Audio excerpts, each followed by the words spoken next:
Estou em frente à Câmara Municipal de Floresta, Casa Benício Ferraz,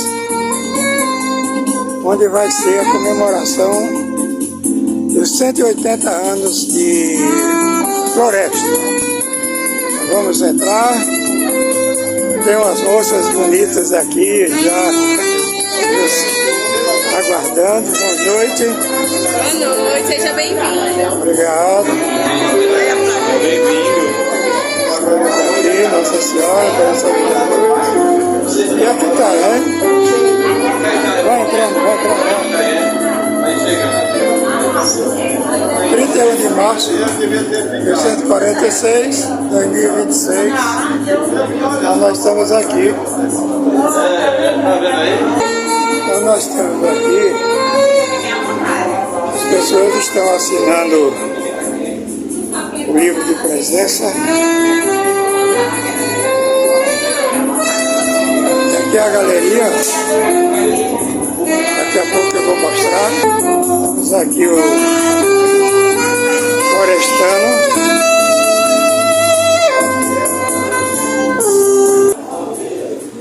Mariana aqui fazendo presente.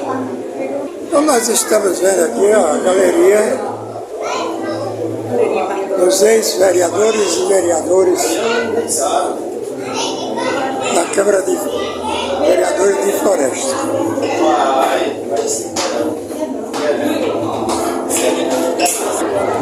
Então nós estamos aqui na Câmara Municipal de Floresta,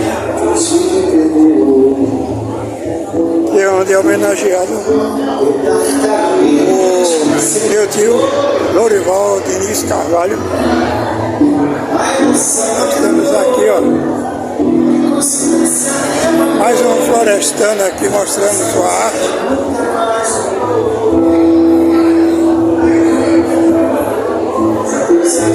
Nós vamos lá, uma mostrazinha aqui do plenário. As pessoas que estão aqui para assistir o evento. Ah, descobri ali, ó. Sua Eminência é o nosso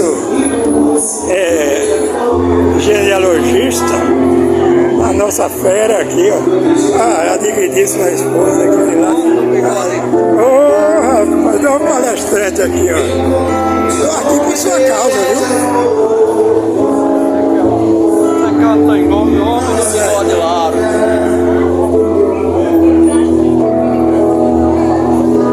Mais aqui mais umas pessoas daqui da família. Seu demais, como é que tá? E aqui uma mesa de coquetéis.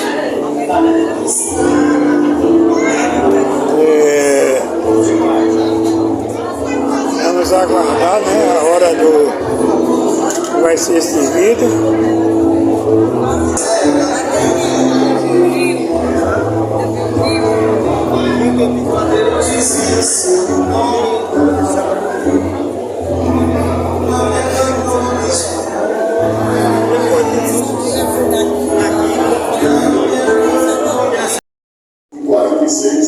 Por meio da Lei Provincial número 153, tornando-se a primeira freguesia banhada pelo Rio Pajeú. Tal feito não apenas registra o nascimento administrativo do município, mas também evidencia a importância geográfica, cultural e social de nossa terra, desde os seus primórdios. Celebrar esta data é, acima de tudo, reverenciar a memória daqueles que dedicaram suas vidas ao engrandecimento desta terra. É também reconhecer o valor de tantos que, por compromisso público, ética, mesmo não sendo naturais deste município, demonstraram, por meio de suas ações, amor e compromisso com o nosso povo. Prestaram serviços à nossa terra, tornando-se por mérito incontestável dignos dessa distinção. Este ato solene transcende a formalidade institucional, constituindo-se em um momento de reconhecimento público, de valorização da história e de reafirmação dos princípios que norteiam a vida em sociedade. edificação ao bem comum e o compromisso com a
bem como o espírito resiliente de um povo que ao longo das gerações construiu com dignidade a sua identidade, o seu progresso.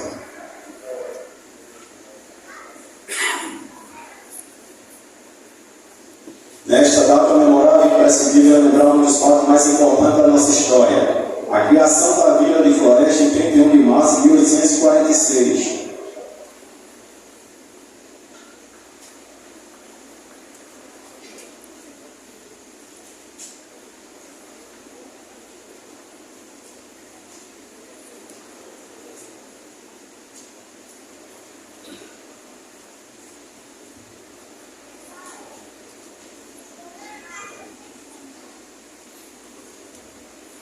De orador desta solenidade, o florestano e advogado Denis Arthur de Barros Carvalho.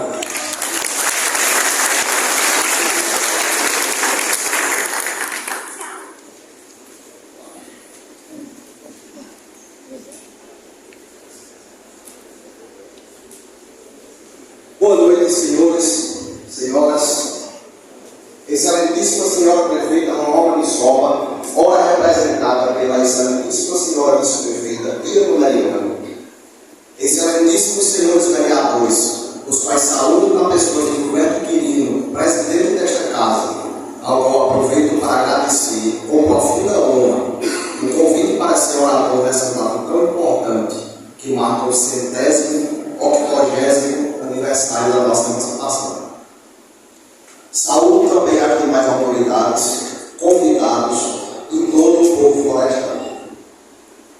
A história de Floresta, a princípio, pode parecer estranha, pois passamos por 2 emancipações e tivemos 4 primeiros chefes do Poder Executivo. Em 31 de março de 1846, data que hoje comemoramos 180 anos, Floresta teve a sua primeira emancipação. A partir daquele ato, o tenente-coronel Serafim de Souza Ferraz foi eleito o primeiro presidente da Câmara Municipal. Aqui, precisamos desapegar da nomenclatura e nos ater ao conceito, pois naquela época, o cargo de presidente da Câmara Municipal era exercido pelo chefe do Poder Executivo, cargo hoje exercido pelo prefeito. Em 1849, após o levante da Serra Negra, Floresta foi penalizada com a transferência de sua sede para a população de Itacaratu, perdendo aquela autonomia conquistada no ano de 1846.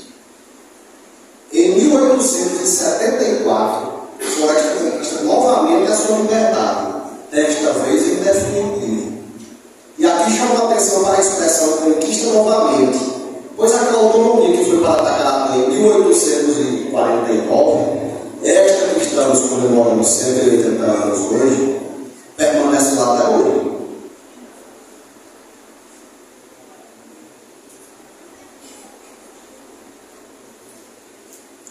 Permanece lá até hoje. A autonomia de 1874, portanto, não recupera o status perdido, mas cria um instrumento jurídico totalmente novo, uma nova emancipação. Aqui aparece a figura do segundo primeiro chefe do nosso executivo, o coronel Francisco Divaldo de Nascimento, que, assim como o Serafim, ocupava o cargo de presidente da Câmara Municipal. Em 1889 veio a República, novos ares, novas roupagens. Algum tempo depois, em 1892, o tenente-coronel Fausto Serafim de Souza Ferraz é eleito terceiro primeiro chefe do Poder Executivo Florestano, cargo que agora atendia pelo nome do prefeito, tendo sido ele o primeiro a fazer uso desse título em nosso município. Mas mesmo gozando de autonomia, Floresta permanecia na condição de vila, situação que só viria mudar em 1907, quando finalmente foi elevada à categoria de cidade, tendo como primeiro prefeito o Major Manuel Lopes de Carvalho, o quarto primeiro chefe do nosso executivo, e trisavô deste que nos fala. Contudo, senhores, essa não é a história que eu vim contar-lhes aqui hoje, não deste ponto de vista. Uma cidade não é apenas um lugar, uma cidade é principalmente o seu povo, suas histórias, suas interações sociais. Então hoje não celebramos apenas uma data, celebramos o tempo, a memória e, sobretudo, as vozes que ecoam e também aquelas que observam os fundos silenciadas. Quando a querida amiga e vizinha de Manuel Mel me transmitiu o convite para estar aqui hoje, eu estava saindo do mercado com um garrafão de 20 litros de fundo braço. Por um instante eu até esqueci o peso daquele garrafão diante do tamanho da responsabilidade que me havia sido otorgada. E minha cabeça havia apenas um pensamento: será que eu posso? Senhores, eu não possuo a sabedoria de um Nivaldo Carvalho, nem a experiência de um Leonardo Gominho, de um João Luiz, nem escrevo tão belos textos quanto o professor Quirino. Muito menos tenho a estirpe dos que aqui me antecederam nessa missão. No entanto, senhores, jamais poderia recusar essa oportunidade tão valiosa que é ser ouvido. Não há conquista maior do que ser ouvido. E por isso sou imensamente grato aos convites deste iminente ato. Todos os anos, sobe a esse público um membro da elite intelectual ou de uma das tradicionais famílias florestanas e conta a mesma história, sempre a partir do seu ponto de vista, a história vista de cima. Porque, senhores, a imparcialidade não existe, é uma utopia. O ser humano é naturalmente imparcial, conquanto cada indivíduo possua, ainda que inconscientemente, a sua própria visão de mundo. Dessa forma, eu quero aqui pedir licença para quebrar a tradição e contar a história do nosso município, a partir do ponto de vista de alguém que nunca foi ouvido, o escravo Felipe. Felipe pode ter nascido livre em alguma nação distante do continente africano. Foi arrancado do seio de sua família, transportado no porão de um navio negreiro e por aqui vendido por um valor considerável, embora insignificante diante do valor de uma vida humana. Felipe não tinha sobrenome, e sequer sabemos por qual nome a sua mãe o chamou quando o trouxe ao mundo. É apenas Felipe, o nome que ele recebeu ao desembarcar em terras brasileiras. Já no sertão, foi comprado por Manuel Lopes, um dos primeiros homens brancos que colonizaram essas terras e ancestral de boa parte dos que estão aqui presentes. Era um homem bom da sua época, um homem temente a Deus. Quando o capitão José Pereira Maciel e sua esposa Joana de Souza da Silveira doaram os rendimentos de metade de Fazenda Grande no ano de 1700, 1777. E quando, em 1778, doaram a metade da quinta fazenda ao patrimônio do Bom Jesus dos Aflitos, Filipe encontrava-se preso. Em seu senso de honra e justiça, Filipe agiu em legítima defesa quando, ao presenciar outro escravo tentar abusar de uma mulher, golpeou no maxilar, ferindo mortalmente. A justiça dos homens, porém, reconhece a virtude de Filipe e o coloca em liberdade, criando todo um celeiro paradoxal ao conceder liberdade a alguém que já não tinha a sua liberdade vigente. Iniciada a construção da Igreja do Senhor Bom Jesus dos Aflitos, em 1780, Filipe foi designado para carregar pedras, tijolos, barros e outras coisas grosseiras. Talvez aquele fosse o preço ou o peso da tão sonhada liberdade, ou mesmo da salvação eterna, que tanto lhe prometiam. Chegava então o ano de 1792 e a casa do Senhor finalmente estava terminada. Esplêndida, radiante, com estilo barroco próprio, adaptado para o sertão. Mas Felipe, que tanto trabalhou para construí-la, não podia entrar, não podia orar, junto a seus semelhantes, pois alguns homens e até a própria igreja não o consideravam digno desse direito e nem mesmo da sua condição plena de pessoa humana. Voltando um pouco para o ano de 1791, talvez compadecido da tristina de Felipe e já vislumbrando o fim de sua vida, Manuel Lopes de Início pede ao seu genro, o capitão Francisco Barbosa Nogueira, que lavre o seu testamento, onde dispõe que o meu negro, de nome Felipe, pelos seus bons serviços que me ha feito, e por ser meu afilhado de batismo, depois do meu falecimento, o deixo como livre e liberto, dizendo de toda escravidão, e meu testamenteiro me dará carta de liberdade para a sua conservação. O mencionado capitão Francisco Barbosa Nogueira, genro e testamenteiro de Manuel Lopes de Início, fica a ser tio-avô do tenente-coronel Francisco Barbosa Nogueira Paz, que carregava uma clara homenagem em seu nome e que foi o deputado provincial responsável pela propositura do projeto de lei que criou a Vila Autônoma de Floresta em 1846. E então, conforme previsto no testamento, quando Manuel Lopes de Início faleceu, em 1796, Felipe finalmente conquistou a sua tão sonhada liberdade, tornando-se o mais antigo homem negro livre de se ter notícia dessa região. Seus descendentes, contudo, não tiveram a mesma sorte, se é que podemos atribuir a sorte à abominação de um ser humano poder integrar o capital do outro. Felipe, consternado e agradecido, acompanhou um cortejo fúnebre que o Senhor ensinou a sua derradeira morada, a igrejinha do Senhor Bom Jesus dos Aflitos. Mas mesmo livre, ainda não podia entrar naquela capela, pois existia outro fator impeditivo, que é a sua cor, o seu sangue. Na calçada, Felipe viu Manuel Lopes de ser enterrado abaixo do bairro, cercado por parentes e amigos, entre eles o capitão Damaso de Souza Ferraz, que era primo da esposa de Manuel Lopes de Início, e que àquela altura exercia o cargo de tesoureiro do patrimônio do Bom Jesus. Um pouco mais tarde, Damaso viria a ser o avô do tenente-coronel Serafim Souza Ferraz, eleito o primeiro chefe do Poder Executivo de Floresta, após a sua elevação à categoria de Vila Autônoma no célebre 31 de março de 1846. E Felipe nada mais sabemos. Não entrou para os anais da história como seus senhores.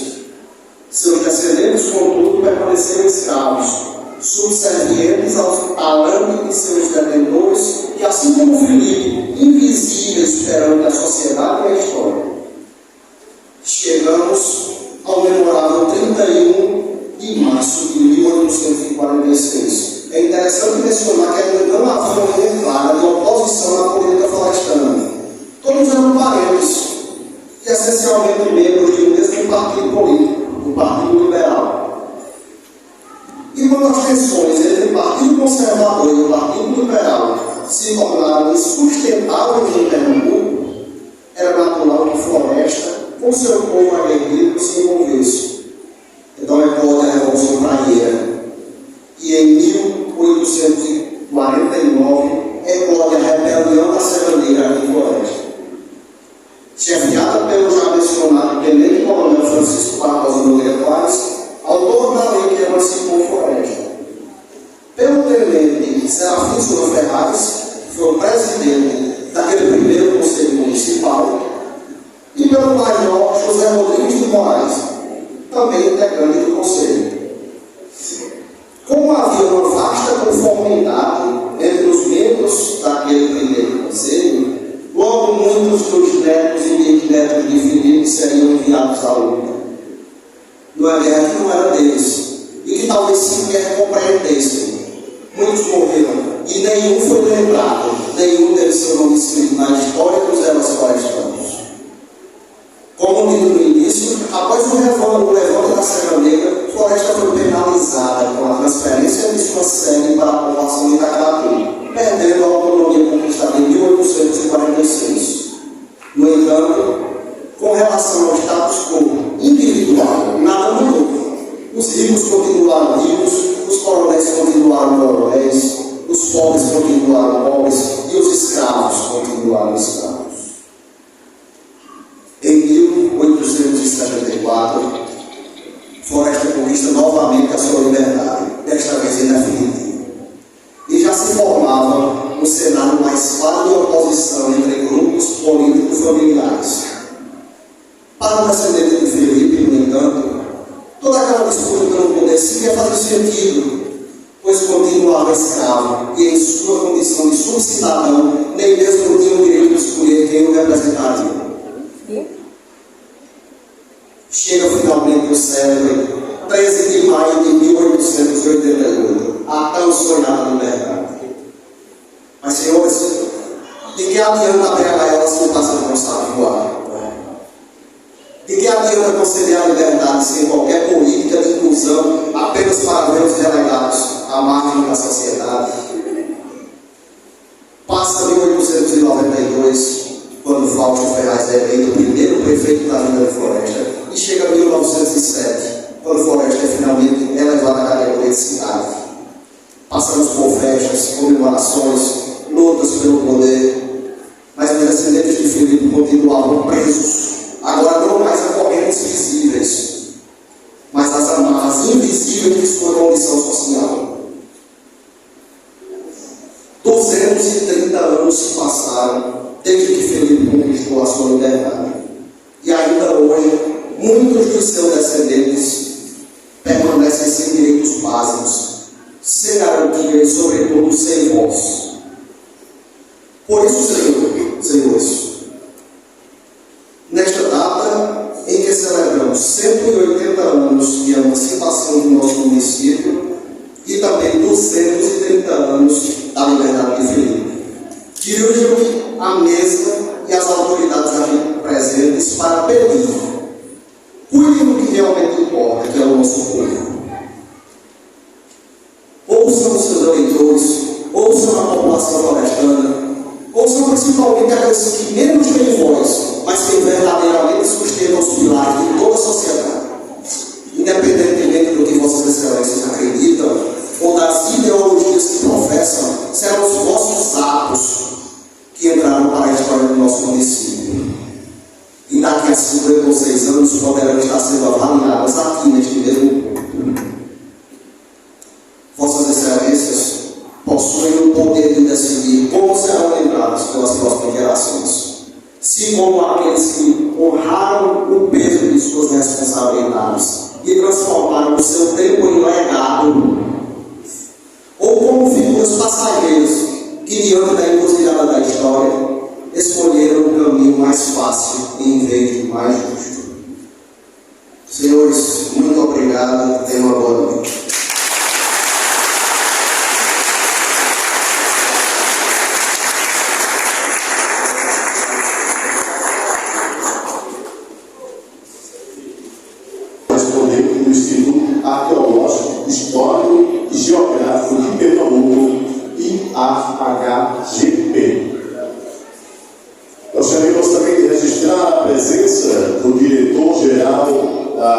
faz